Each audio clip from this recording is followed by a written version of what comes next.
Saraswati by Saraswat oceans of knowledge के इस video में आप सभी का हार्दिक स्वागत है।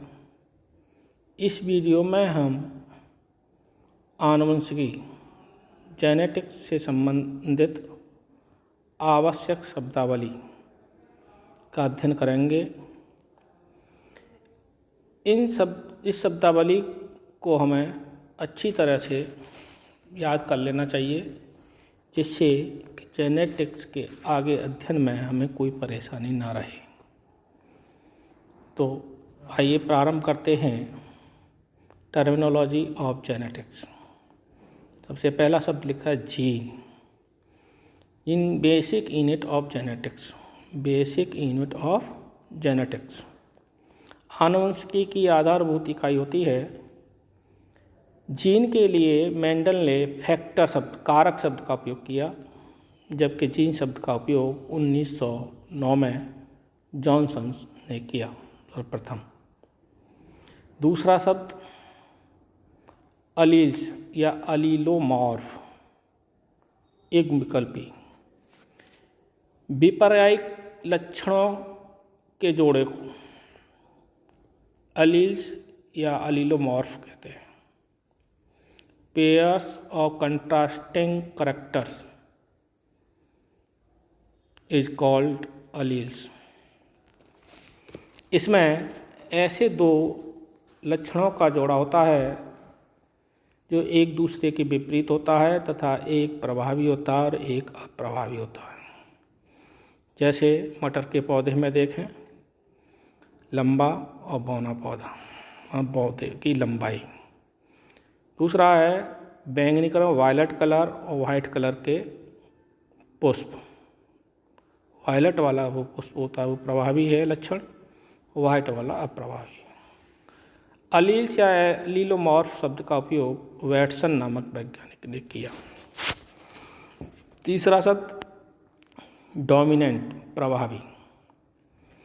ऐसे लक्षण जो जनकों के संकरण कराने पर प्रथम पीढ़ी में प्रकट होते हैं, उन्हें प्रभावी लक्षण कहते हैं। Character express itself in first generation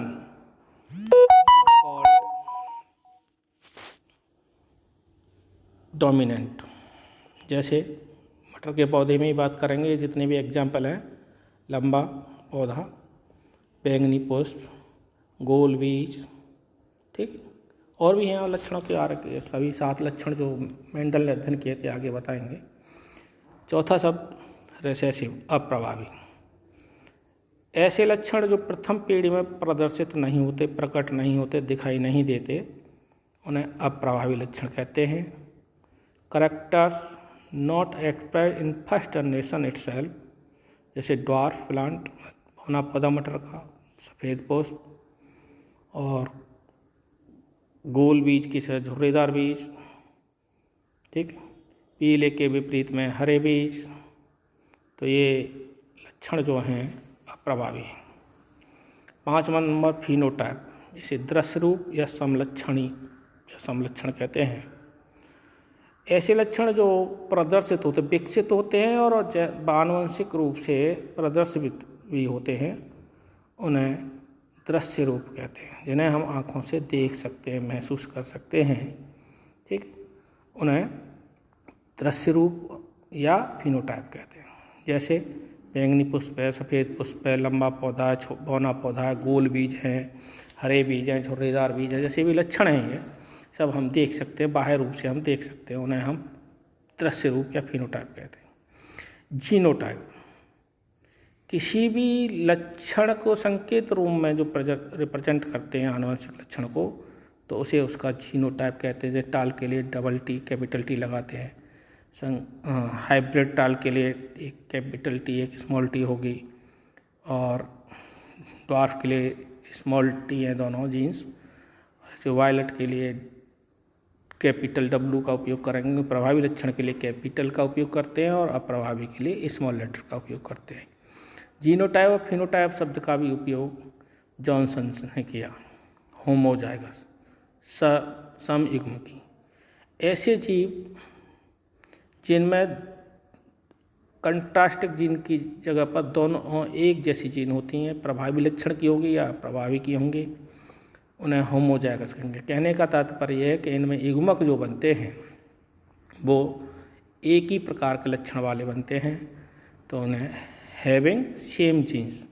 तो कह सकते हैं कि डायगोटिक अवस्था में या डिप्लॉइड स्टेज में, जायगोटिक अवस्था में दोनों जीन एक जैसे होंगे, चाहे प्रभावी लक्षण वाली होंगी या अप्रभावी की होंगी। विषम युग्म जी हेटेरोजाइगस, इसमें जीव में कंट्रास्टिंग मतलब विपर्य लक्षण वाले जीन होते हैं। एक जैसे प्रभावी की है तो एक जीन अप्रभावी की, दोनों जीन प्रभावी अप्रभावी की साथ साथ होती है, अर्थात युग्मक दो प्रकार के बनते हैं। ठीक, जैसे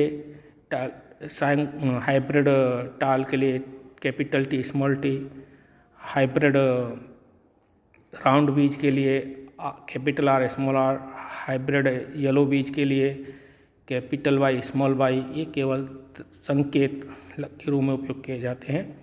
जहाँ विषम युग्म। उसके बाद है नवा शब्द मोनो हाइब्रिड क्रॉस, एकल संकरण या एकल संकर संकरण। जब मेंडल के नियमों के तहत एक कंट्रास्टिंग करैक्टर का अध्ययन करते हैं तो उस प्रकार के संकरण को मोनो हाइब्रिड क्रॉस या एकल संकरण कहते हैं। जैसे टाल और बौने पौधे में संकरण कराया, या गोल बीज वाले और झुर्रीदार बीज वाले पौधे के संकरण कराएंगे तो ये एकल संकरण कराया जाएगा। कहने का मतलब है एक भी पर्याय लक्षण का अध्ययन करते हैं संकरण के समय। डाई हाइब्रिड क्रॉस द्विसंकरण, इसमें दो लक्षण एक साथ अध्ययन किया जाता है, दो विपर्य लक्षण विपरीत लक्षण कंट्रास्टिंग कैरेक्टर्स होते हैं, उनका अध्ययन किया जाता है। जैसे गोल और पीले बीज वाले के विपरीत झुर्रीदार और हरे बीज वाले पौधों का संकरण कराएंगे तो दो लक्षण एक साथ लिए हमने विपर्य, अतः इसे डाई हाइब्रिड क्रॉस या द्विसंकरण कहेंगे। तो 11वां शब्द आपके लिए बैक क्रॉस, संकर पूर्व संकरण। जब प्रथम पीढ़ी के जीवों का संकरण जनक पीढ़ी में से किसी से भी कराते, प्रभावी लक्षण वाले या अप्रभावी लक्षण वाले, किसी का मतलब है प्रभावी लक्षण वाले जनक से कराते हैं या अप्रभावी से कराते हैं, तो उसे बैक क्रॉस कहते हैं। ठीक है, और इसके बाद टेस्ट क्रॉस, परीक्षा संकरण। परीक्षा संकरण में प्रथम पीढ़ी या जिस जीव का हमें जीनोटाइप प्राप्त करना होता है, जाइगोसिटी प्राप्त मालूम करनी होती है, उसका संकरण हम अप्रभावी जनक के साथ कराते हैं तो उसे टेस्ट क्रॉस कहते हैं। टेस्ट क्रॉस सदैव बैक क्रॉस होता है, लेकिन बैक क्रॉस सदैव टेस्ट क्रॉस नहीं होता। आगे से अलग से भी इसको जब मेंडल के नियम बताएंगे उसके बाद टेस्ट क्रॉस बैक क्रॉस की व्याख्या अलग से कराएंगे। टेस्ट क्रॉस का उपयोग हम जाइगोसिटी मतलब उसमें डिप्लॉयड है, होमोजाइगस है, हेटेरोजाइगस कंडीशन में उसे ज्ञात करने के लिए करते हैं। ठीक है, यदि टेस्टिंग जीव इंडिविजुअल जो है होमोजाइगस होता है तो 100% एक ही लक्षण वाले जीव उत्पन्न होते हैं। या डाई हाइब्रिड क्रॉस में लेंगे तो इनका जो रेशियो होता है 1:1:1:1:1 मतलब 4 बार बना आएगा। ठीक है, लेकिन यदि मोनो हाइब्रिड क्रॉस में लेंगे तो 100% एक ही लक्षण वाले जीव उत्पन्न होंगे। ठीक, और यह टेस्टिंग इंडिविजुअल है, परीक्षार्थ संकरण जिस जीव का कर रहे हैं वो हेटेरोजाइगस है, विषम युग्म है, तो उसमें 50% डोमिनेंट लक्षण वाले प्राप्त होंगे और 50% रिसेसिव लक्षणों वाले। ठीक, मतलब 50-50% का रेशियो आएगा, मतलब 1:1 का लक्षण आएगा। ठीक, 13वां शब्द आपके लिए है फर्स्ट फाइलल जनरेशन, प्रथम पीढ़ी कहते हैं। जनकों के संकरण पर जो जीव उत्पन्न होते हैं उन्हें प्रथम पीढ़ी के जीव काउंट किया जाता है, उन्हें प्रथम पीढ़ी कहते हैं। Individuals produce on crossing between parents are called first filial generation. से यहाँ पर राउंड बीज और झुर्रीदार बीजों के पौधों का संकरण करा के दिखाया गया, तो प्रथम पीढ़ी में गोल बीज वाले सभी पौधे होंगे, लेकिन उन्हें प्रथम पीढ़ी के जीव कहेंगे, फर्स्ट जनरेशन के। 14 द सेकंड फाइलल जनरेशन, इसे F2 या द्वितीय पीढ़ी कहते हैं। इसमें जब प्रथम पीढ़ी के जीवों के बीच स्वसंकरण कराया जाता है, सेल्फ हाइब्रिडाइजेशन कराया जाता है, जो जीव उत्पन्न होते हैं उसे के समूह को द्वितीय पीढ़ी कहते हैं। जैसे आपको प्रथम पीढ़ी में आर और कैपिटल और आर स्मॉल के प्राप्त होते, हाइब्रिड गोल बीज वाले पौधे प्राप्त हुए थे और उनका संकरण कराया जाएगा।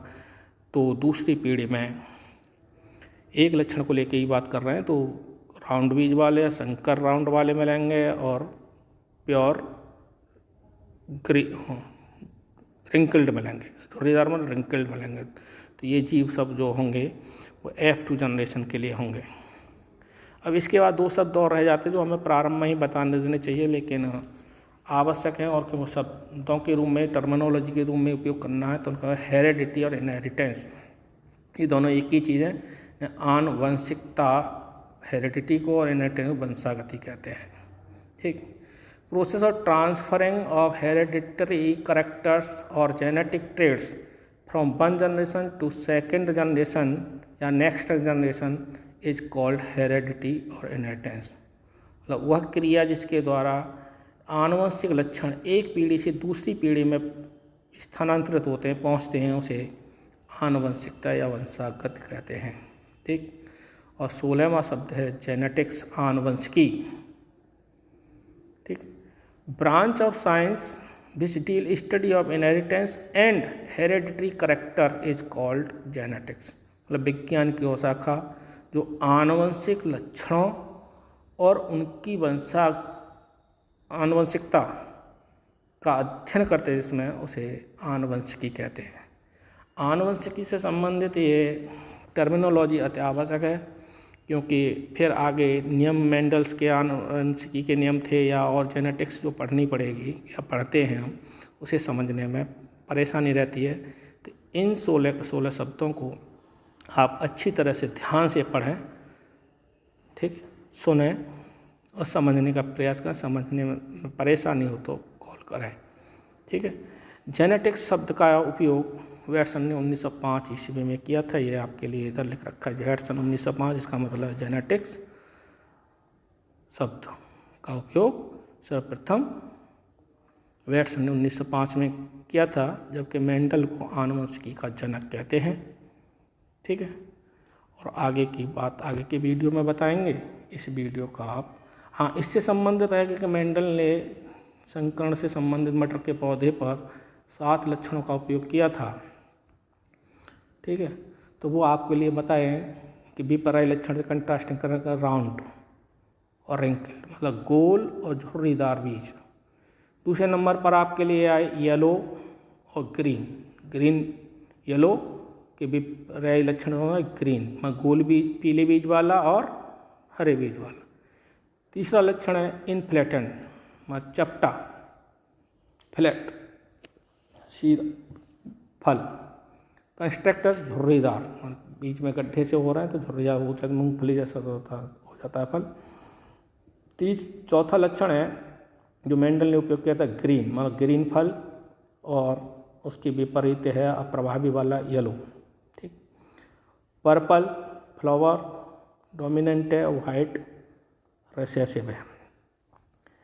एक्सिलरी पुष्प के लगने का क्रम होता है, ये कक्षस्थ जिसे कहते हैं, और उसका दूसरा है टर्मिनल शीर्षस्थ।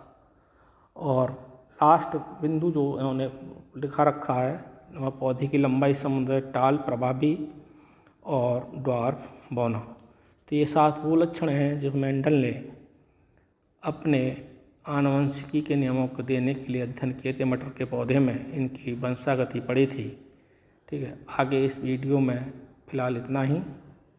इस वीडियो को आप अधिक से अधिक शेयर करें और इस चैनल को सब्सक्राइब करें। धन्यवाद।